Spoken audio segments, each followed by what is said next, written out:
Habeenkii isagoo hurda cayayaan shisheeye ah ayaa isku dayay inuu jidhkiisa galo sanka si uu maskaxdiisa u xakameeyo. Laakiin Shinichi ayaa qabtay ka hor inta aanu gudaha badan u sii gelin, sidaas darteed cayayaanku wuxuu qoday oo galay gacantiisa midig halkii uu maskaxda ka gaadhi lahaa. Maalintii xigtay isagoo guriga u socdo, Shinichi wuxuu isku dayay inuu badbaadiyo gabar yar oo gaariga ku soo socda, wuxuuna arkay gacantiisa midig oo si lama filaan ah u joojisay gaariga. Isagoo yaaban ayuu isku dayay inuu tooray ku dhufto gacantiisa, laakiin cayayaanka ayaa isku muujiyey gacanta dhexdeeda wuxuuna jebiyey tooradii. Hadda Shinichi waxaa qasab ku noqotay inuu iskaashi la yeesho cayayaanka isagoo sir ka qarinaya waalidkiis. Goor dambe cayayaanku wuxuu tusay uu ku jiro cayayaan kale, wuxuuna u sheegay in habka keliya ee lagu dili karo uu yahay in la burburiyo wadnaha martida uu ku jiro.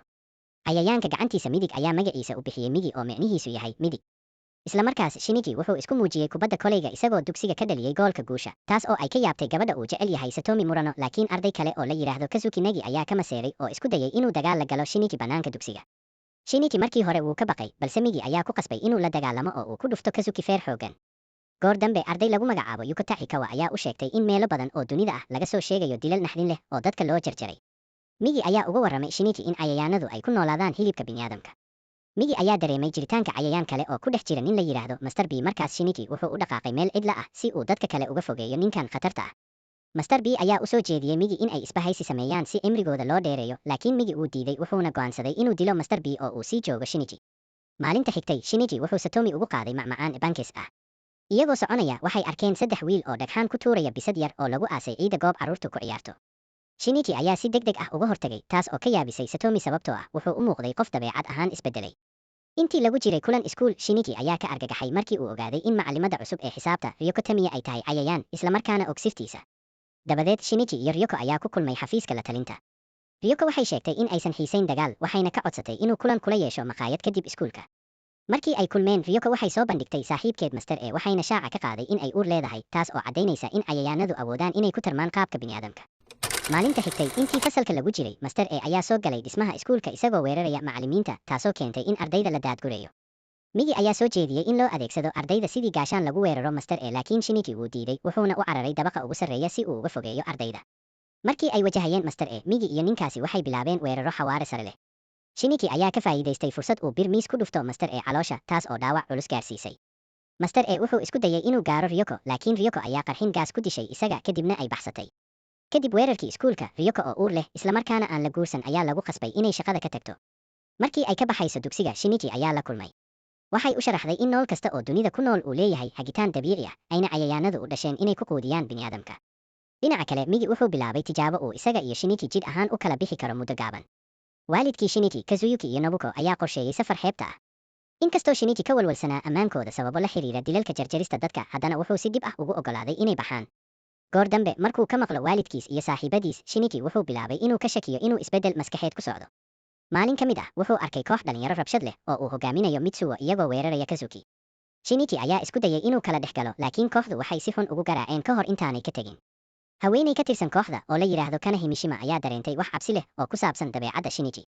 Kadib iskuulka, Mitsuo iyo kooxdiisu waxay afduubteen Satomi. Shinichi ayaa isku dayay inuu badbaadiyo, laakiin ma uusan lahayn xoog ku filan sababtoo ah wuu diiday caawinta Migi. Nasiib wanaag, arday weyn oo la yiraahdo Kamicho ayaa yimid isagoo wata koox arday ah oo kala diray Mitsuo iyo kooxdiisii.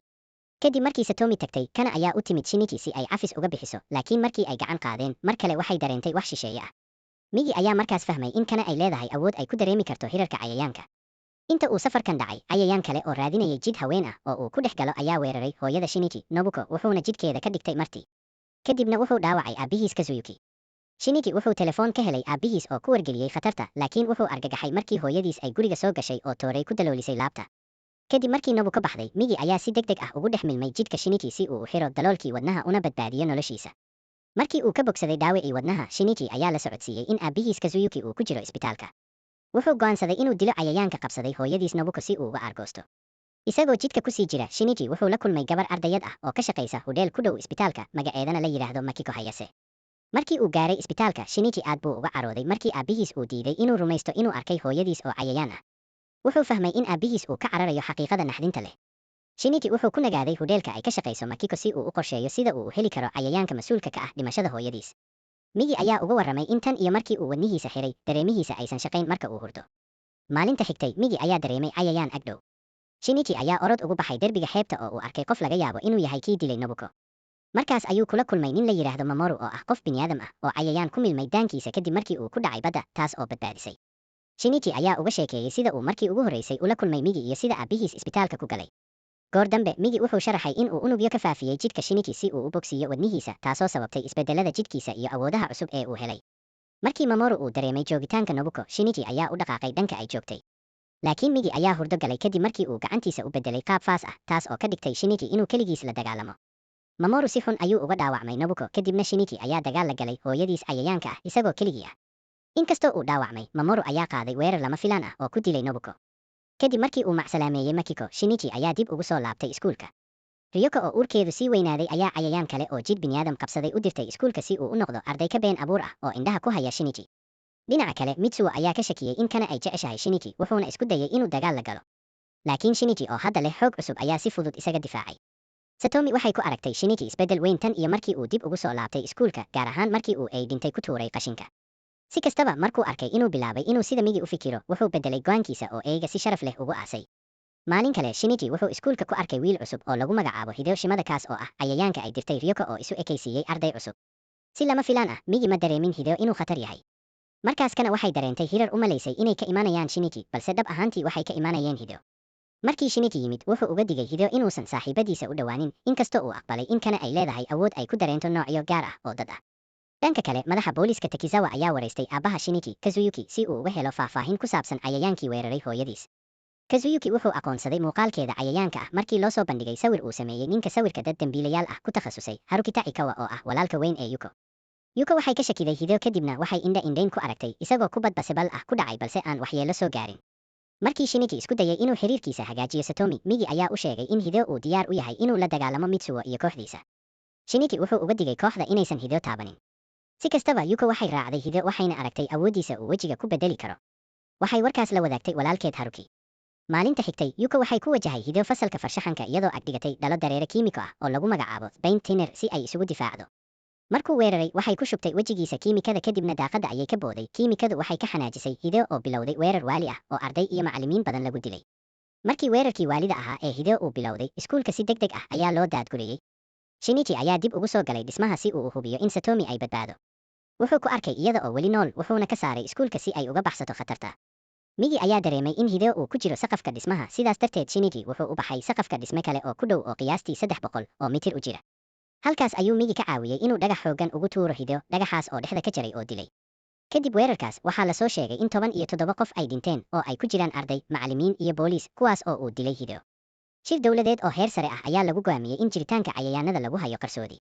Saynis yahan lagu magacaabo Dr. Yu ayaa sheegay in cayayaanada lagu garan karo marka la bixiyo timo qofka ka baxa, maadaama timuhu muddo gaaban noolaanayaan haddii qofku yahay cayayaan. Sidaas darteed, hab salaam cusub ayaa dadku bilaabeen inay isjiidaan hal xadhig oo timo ah marka ay issalaamayaan. Shinichi ugu dambayn wuxuu hagaajiyey xiriirkiisa Satomi kadib markii ay uga mahadcelisay badbaadintiisa. Dhanka kale, Kana weli ma oga xaqiiqda ku saabsan xaaladda Shinichi, inkastoo ay awood u leedahay inay dareento joogitaankiisa. Markii Satomi weydiisay haddii ay isbeddel ku aragtay Shinichi, Kana waxay ku jawaabtay inaysan wax farqi ah dareemin. Dhanka kale, cayayaan cusub oo aad khatar u ah ayaa soo baxay, magaciisuna waa Goto. Wuxuu isu ekaysiiyey nin xirta dhar jimicsi ah, wuxuuna tijaabo ahaan ku dilay 12 xubnood oo ka tirsan kooxda Yakuza isagoo aan adeegsan hubka cayayaanka ee jirkiisa ku jira. Shinichi wuxuu bilaabay inuu dareemo in Migi si dhab ah ugu milmay jirkiisa, gaar ahaan markii uu la baxay Satomi oo uu ku xanuunsaday laabta markuu arkay hooyo isku dayaysa inay dharbaaxdo ilmaheeda yar. Kana ayaa qalbi jabtay markii ay aragtay Shinichi oo dhunkaday Satomi ka hor intaanay kala tegin ballan.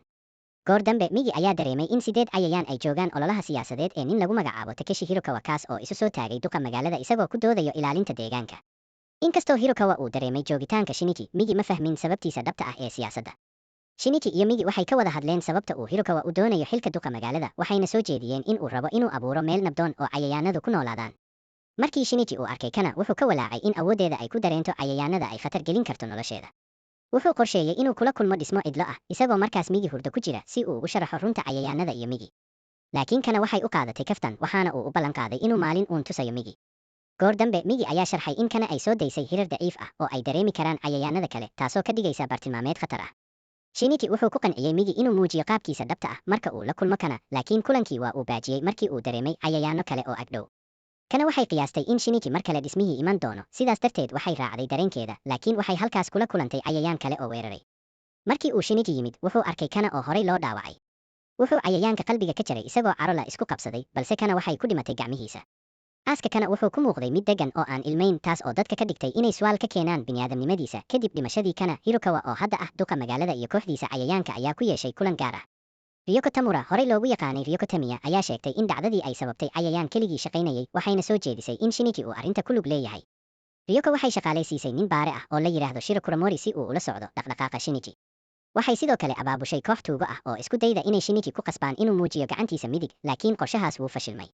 Dhanka kale, Satomi weli waxay ka walwalsan tahay isbedelada ku dhacay dabeecadda Shinichi. Habeenkii, Kuramori ayaa raacay Shinichi isagoo dib ugu noqday dhismihii cidla ahaa ee uu kaga murugoon jiray dhimashadii kana. Markii Migi uu isku dayay inuu dilo Kuramori si uu sirta u qariyo, Shinichi ayaa eliyey, taasoo u suura gelisay Kuramori inuu baxsado. Maalinta xigtay, Shinichi iyo Migi waxay daawadeen muuqaal ka soo baxay kaamiro uu lahaa Kuramori, waxayna ogaadeen in Shinichi lala socdo. Maalmo kadib, Shinichi wuxuu arkay Kuramori oo dhaawac qaba welina daba socda. Shinichi wuxuu rabay inuu Satomi runta u sheego, laakiin wuu ka baaqday, taasoo sii fogaysay xiriirkooda. Ugu dambayn, Shinichi wuxuu raadsaday Mamoru Uda si ay uga caawiyaan qabashada iyo su'aal weydiinta Kuramori. Dhanka kale, markii Kuramori uu u sheegay Ryoko in gacanta midig ee Shinichi ay tahay wax aan caadi ahayn, Ryoko waxay sheegtay inay rumaysan karin, waxayna shaqada ka cayrisay. Shinichi iyo Mamoru waxay afduubteen Kuramori waxayna geeyeen dhismihii cidla ahaa. Halkaas, Shinichi ayaa u sharaxay sida kana u dhimatay, balse Kuramori weli wuu ka shakiyey ilaa uu Migi jir ahaan ugu hanjabay, islamarkaana u sheegay in Ryoko ay tahay cayayaan. Maalinta xigtay, Shinichi wuxuu la kulmay Ryoko saqafka jaamacad kadib markii ay ka soo qayb gashay muxaadaro ku saabsan dabeecadda aadanaha. Ryoko waxay sheegtay inay xiisaynayso in cayayaanku ka gudbaan keliya dilka iyo cunista bini'aadamka, ayna helaan hab ay ugu wada noolaadaan inkastoo ay isku dheelitirnaan la'aan jirto. Markii uu ka baxay kulankii Ryoko, Shinichi wuxuu si lama filaan ah ula kulmay qof saadaaliya mustaqbalka oo uu sheegay in si uu qalbigiisa uga bogsiiyo uu u baahan yahay inuu helo qofkii daloolka ka geliyey wadnihiisa. Shinichi ayaa qoslay maadaama qofkaasi uu ahaa hooyadiis oo uu isagu horay u dilay. Dhanka kale, Hirokawa wuxuu bilaabay inuu cayayaanadiisa u helo meelo qarsoodi ah oo ay ku quudiyaan bini'aadamka. Kadib, Shinichi waxaa loo geeyey dhulka hoose ee baarkinka baabuurta, halkaas oo ay indhahooda ku arkeen cayayaan la yiraahdo Kawada oo dilaya haweeney aan waxba galabsan. Ka hor intaanay falcelin, Kuramori ayaa ka duubay muuqaal ah sida Shinichi iyo Migi ay dagaal ugu galeen Kawada dagaal culus kadibna ay dileen. Si kastaba, Kuramori wuxuu go'aansaday inuu tirtiro dhammaan caddeymaha muuqaalka ah kana fariisto raadinta cayayaanada. Laakiin Shinichi wuxuu ku dhaartay inuu cayayaanada mid mid u dilo. Dhinaca kale, Hirokawa wuxuu u arkay Shinichi khatar sababtoo ah faragelintii uu ku sameeyey dhacdadii baarkinka, wuxuuna shaqaalaysiiyey Goto si uu u dilo. Markaas, Shinichi wuxuu dareemay 3 cayayaan oo u soo socda si ay u dilaan, laakiin Migi ayaa hurdo galay. Shinichi wuxuu ku qasbanaaday inuu orod ku baxsado 4 saacadood isagoo sugaya in Migi soo tooso. Ugu dambayn, mid ka mid ah cayayaanada ayaa soo qabtay isla markii Migi toosay. Waxaa markaas la ogaaday in 3dii cayayaan ay ku wada jiraan hal jidh oo loo bixiyey Miki. Miki aad buu ugu xoog badnaa Shinichi iyo Migi, sidaas darteed waxay ku qasbanaadeen inay madaxa ka jaraan, laakiin markaas ay ogaadeen in Miki uu yahay qayb ka mid ah Goto, oo uu ka kooban yahay 5 cayayaan oo ku kala jira madaxa iyo gacmaha. Shinichi wuxuu ku baxsaday gaari uu raacay, wuxuuna Goto kaga leexday caawinta Migi. Goor dambe, Shinichi wuxuu ka maqlay wararka in xafiiska Kuramori la gubay, qoyskiisana la dilay. Markaas ayuu aabihiis ugu digay inuu guriga ka baxo si looga fogaado khatar. Dhanka kale, Kuramori oo argagaxsan ayaa la wareystay booliis, gaar ahaan baaraha Hirama oo sirta cayayaanada yaqaan. Kadib weerarkii Kuramori qoyskiisa lagu dilay, Ryoko waxay ku kulantay 3 ka mid ah kooxda Hirokawa, Kusano, Hikawa iyo Masewa, kuwaas oo ku eedeeyey inay bini'aadamka u aragto kuwa ka xoog badan intay hore u maleeyeen, islamarkaana ay ka shakisan yihiin. Si ay uga takhalusto, Ryoko waxay sirdoon ahaan qaybo ka mid ah jidhkeeda ugu dhex gelisay labada cayayaan ee kala ah Hikawa iyo Masewa, kadibna si dhaqso leh ayay u dishay. Ugu dambayntii, waxay ka garaacday Kusano si caqli leh oo iyadana dishay. Markii ay gurigeeda ku noqotay, waxay ogaatay in ilmaheeda yar la afduubay oo Kuramori uu qaaday. Kuramori wuxuu fariin uga tagay isagoo sheegay in lagu kulmo jardiinada weyn ee magaalada. Ryoko waxay la xiriirtay Shinichi si uu kulankaas uga soo qayb galo. Dhanka kale, Satomi oo ka welwelsan Shinichi ayaa isku dayday inay raacdo Ryoko, laakiin way ka luntay. Markii Ryoko ay timid buundada jardiinada, Kuramori wuxuu ku hanjabay inuu ilmaha ka tuuri doono biyaha isagoo ku eedeynaya inay tahay bahal aan naxariis lahayn. Laakiin Ryoko waxay si degdeg ah u dhaawacday Kuramori, waxayna ilmaha ka soo badbaadisay ka hor inta uusan Kuramori dhabarka ka dhacin. Baaraha Hirama ayaa soo gaaray isagoo la hadlayay Kuramori oo dhaawac daran qaba, kaas oo magaca Ryoko ku sheegay neeftii ugu dambaysay. Markii barafkii daayay uu dhulka ka muuqday, Shinichi ayaa wajahay Ryoko. Waxay u sheegtay in cilmi baaristeeda ay muujisay in cayayaanka iyo bini'aadamka ay yihiin qayb ka mid ah nidaam nool oo isku xidhan. Islamarkaana cayayaanku ay ku tiirsan yihiin bini'aadamka si ay u noolaadaan. Markii booliisku ku soo beegmeen, waxay ku eedeeyeen Ryoko inay tahay cayayaan iyo inay dishay Kuramori. Ciidanku waxay ku fureen rasaas badan ilaa jirkeedu dhaawacyo halis ah yeeshay. Ryoko si tartiib ah ayay ugu soo dhawaaday Shinichi, waxayna ilmaheeda ku wareejisay isaga ka hor inta aysan nafteedu bixin. Markii ay dhimatay, Shinichi ayaa markii ugu horreysay muddo dheer ilmeynay, xusuustana ka helay dhammaan dadka uu waayay. Markii uu Satomi yimid, waxay aragtay Shinichi oo mar kale muujinaya dareen bini'aadantinimo. Kadib dhimashadii Ryoko, booliisku waxay doonayeen in ay ogaadaan in Shinichi yahay bini'aadam ama cayayaan. Waxaa loo geeyey qolka waraysiga si loo wajaho maxbuus iyo dilaa taxane ah oo lagu magacaabo Uragami, kaas oo sheegta inuu awood u leeyahay kala soocidda bini'aadamka iyo cayayaanka isagoo keliya indhaha ka eegaya. baaraha Hirama wuxuu rabay in Uragami uu xaqiijiyo shakigiisa, balse markii uu si toos ah indhaha ugu eegay Shinichi, Uragami wuxuu sheegay inuusan arkin wax aan bini'aadam ahayn oo ku jira isha Shinichi, taas oo aad uga caraysiisay Hirama. Shir booliis oo heer sare ah ayaa lagu soo bandhigay qorshe weyn oo lagu tirtirayo cayayaanada. Waxaa hoggaanka howlgalka loo dhiibay taliye cusub oo lagu magacaabo Yamagishi, halka Hirama uu taageero siin doono. Hirama wuxuu soo jeediyey in la isticmaalo Uragami si loo aqoonsado cayayaanada, balse Yamagishi wuu diiday, isagoo u arka howlgalka mid la mid ah ka saaridda cayayaanka guriga. Markii uu Shinichi iskuulka ku laabtay dhammaadka sanadka, Hirama ayaa u yimid oo weydiistay inuu ka qayb qaato howlgalkaas, taas oo niyad jab ku noqotay Satomi. Iyadoo raacaysa talo uu horay u siiyey Migi, Shinichi wuxuu ku taliyey in cayayaanada lagu weeraro flamethrowers, gubayaasha ololka, si loo gooyo xidhiidhka ka dhexeeya cayayaanka iyo martidiisa. Laakiin Yamagishi wuxuu ku adkaystay in bartilmaameedka la saaro wadnaha si toos ah. Markii howlgalka la bilaabay, ciidankii Yamagishi waxay ku hareereeyeen dhismaha magaalada ee looga shakiyey inuu ku jiro tiro badan oo cayayaano ah. Dadkii rayidka ahaa ayaa si tartiib tartiib ah looga daadgurayay gudaha dhismaha, iyadoo la isticmaalayo qalab casri ah oo lagu baaro cayayaanka. Markii la ogaaday haweeney ay ku jirto cayayaan, kooxdu waxay hal mar ugu dhufteen xabad qori culus oo ka dishay wadnaha.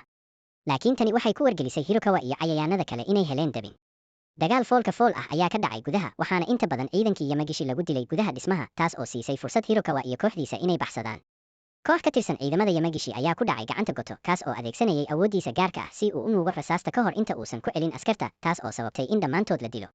Koox kale oo booliis ah ayaa weerar ku qaaday hoolka shirarka, halkaas oo Hirokawa uu sugayay. Wuxuu ku eedeeyey bini'aadamka inay yihiin cudurka dhulka ku dhacay, sababtoo ah wasakhaynta iyo tirada dadka oo aad u badan. Wuxuuna ku tilmaamay inay yihiin ugaarsadayaal aan ogolayn in cayayaanadu la noolaadaan. Markii la toogtay Hirokawa, askartu waxay la yaabeen inay ogaadaan inuusan ahayn cayayaan, balse uu yahay bini'aadam caadi ah oo taageersanaa cayayaanada.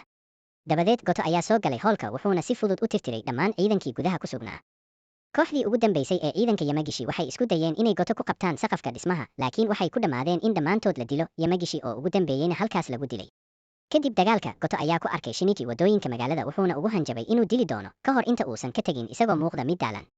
Maalinta xigtay, Shinichi ma uusan tegin iskuulka. Markuu dadkii magaalada dhex socday, wuxuu sawirka wejiga Goto ku arkayay wejiyada dadka oo dhan, taas oo qalbigiisa gilgishay. Markii Satomi ay gurigiisa timid si ay u booqato, Shinichi wuxuu ka cararay, balse waxay mar dambe ku heshay garoonka carruurta oo fadhiya. Waxay casuuntay inuu gurigeeda yimaado, halkaas oo ay habeenkaas xiriirkooda u xoojiyeen jacayl, taas oo dib ugu soo celisay rabitaankiisa inuu noolaado. Maalmo kadib, Migi ayaa si lama filaan ah u dareemay in Goto uu daba socdo Shinichi. Iyagoo feejigan, waxay isku dayeen inay ka takhalusaan isaga, waxayna qorsheeyeen inay baabuur kula dhacaan isagoo wado dhinaceeda ka socda buur dheer.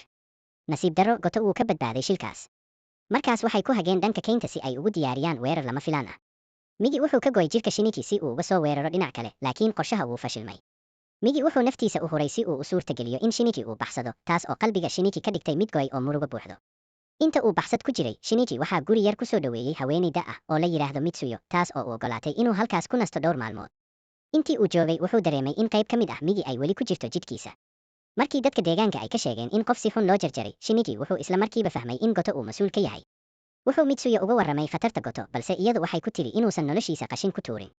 Ugu dambeyntii, waxay siisay seef duug ah oo bir ah si uu ugu dagaalamo, iyadoo ku sii ducaysay guul.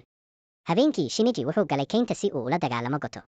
Wuxuu ku helay isagoo hurda, laakiin markuu isku dayay inuu dilo, Goto wuu soo toosay, dagaalna wuu ku bilaabay.